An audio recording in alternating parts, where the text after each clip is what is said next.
Merry Christmas, Premier League fans, or Happy Holidays if you're American. Actually, you're not American. I think not only Americans use it. So, yeah.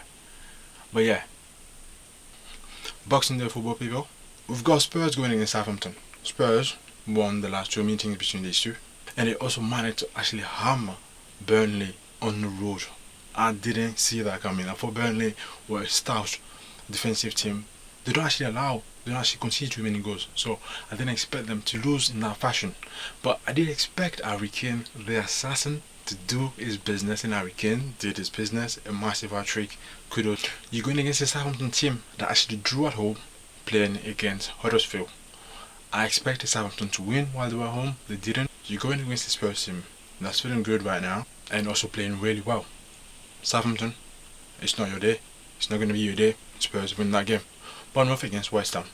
There has been exactly 4 meetings between these two teams, and both teams actually have 2 wins each. West Ham heading to this game lost against Newcastle. I predicted West Ham would win the game. They didn't, but you have to give credit to Newcastle for the way they played and how well they were organised in order to avoid giving away a point to West Ham. Bournemouth on the other hand, going to this game, you had a huge loss against Man City. I don't know if they'll be able to recover in time in order to do something. Seeing as though both teams actually go into this game actually had losses, I'm going to go for a draw between Bournemouth and West Ham. Chelsea against Brighton. It's the first meeting between these two teams. Chelsea drew against Everton, whereas Brighton won against Watford. Should I expect them to be feeling exuberant? Of course, because points are hard to come by in this league. It's a tough league, so 3 points is a 3 points, and it allows you to get closer to the 40 points in order to stay in the Premier League. Chelsea playing at home, however, I feel like they have the upper hand against Brighton. They have a bigger personnel, they have a better squad. Chelsea going to do the business. Chelsea win. Huddersfield against Stoke. Huddersfield drew on the road, whereas Stoke drew at home. It's the first meeting between those two teams. Should I expect a lot from both of them? Of course. Stoke, you've had a succession of losses, and now you are on the road against Huddersfield. These guys play well at home. Even though Stoke won their last game, it's like a tricky matchup for me. I feel like going against Huddersfield often enough plays well at home. As much as I would like to see Stoke actually manage a point, which is quite feasible, which is quite something I believe can actually happen.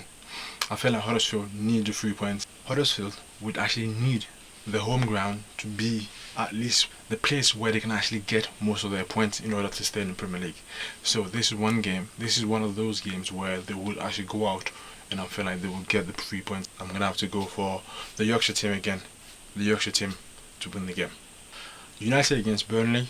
United drew against Leicester. You could say they were slightly lethargic at times, especially in the last minute when Harry Maguire scored that goal, which is actually a good point that Leicester actually managed to get against United. You're going against a Burnley team that had a massive loss against Spurs, like I just mentioned, and also they've lost 2 of the 3 meetings between them and United, and the other meeting was a draw.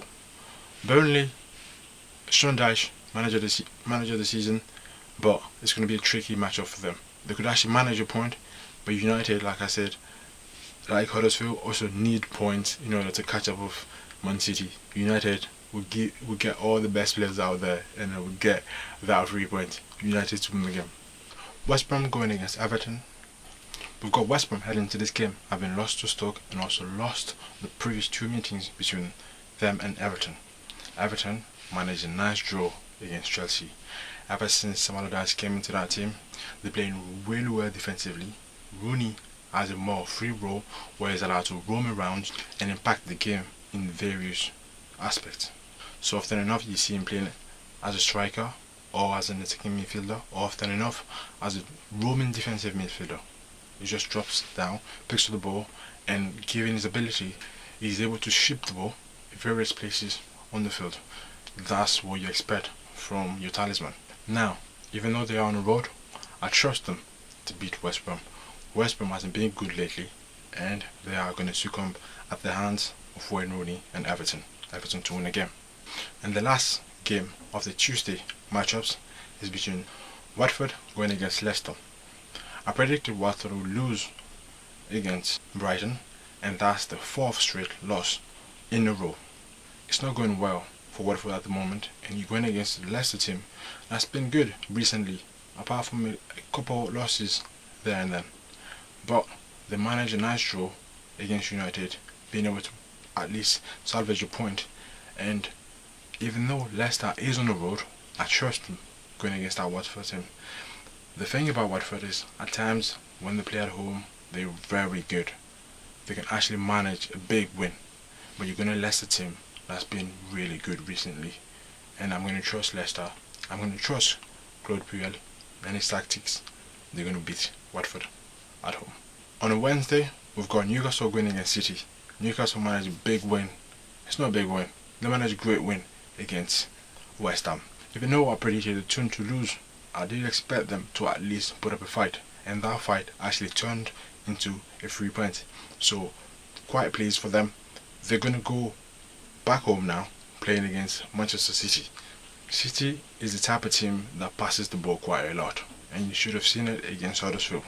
Newcastle travelled to London, and now they're moving back to Newcastle. You got City that hosted Bournemouth at home, and because of the travel, I don't think Newcastle will be able to keep up with City and their passing game. As much as I would like to see Newcastle at least get a point in that game, I feel like City are too strong at the moment. Anyone that comes in the path, actually crosses their path, end up losing. City are too strong, whether it's on the bench or actually their starting 11. They've got key playmakers that can actually pop out of nowhere. Not really nowhere, they're really there, but there are guys that actually don't even play, but they can actually get people on the field that are actually going to turn the game around. And City at Newcastle, they're going to do what they need to do, get a 3 point, increase the lead between them and the second place, and be on the road to win the title. City to win. So the final game is between Palace and Arsenal, a matchup that I'm looking really forward to, because last time these two guys actually met, Palace won the game by 3-0, and both teams heading to this game have managed a draw each. If you were to look at the names of the players playing for Palace, you'd think they have a very good squad, but due to the fact that some of those players have been so inefficient during this season, it's not quite reflective of what you would expect from them. And then on the other hand, you've got Arsenal, who managed a 3-3 draw against Liverpool. I think they should have won the game, but Arsenal being Arsenal, I mean, to be fair, there were times during the game where you thought Liverpool were going to run away with the game, but then Arsenal, out of nowhere, managed a big comeback and then ended up having a draw. But onto this game, it's a type of game where you should expect Arsenal to win, given their stature in the league and the differences in terms of squad. But Crystal Palace can actually frustrate Arsenal. There's a high chance of this game being a draw, but I'm going to favour Arsenal and seeing Olivier Giroud coming on and scoring the winner. Arsenal are going to win this game. I love Crystal Palace. That's my friend Josh's team, but we're going to get a win. I love you, Josh, but Arsenal are going to win this game. That's my prediction. Let me know what you guys think. I hope you guys enjoy your festivities. Take care. Don't eat too much. Actually, eat as much as you want. And as usual, like, subscribe, and see you soon, people. Peace.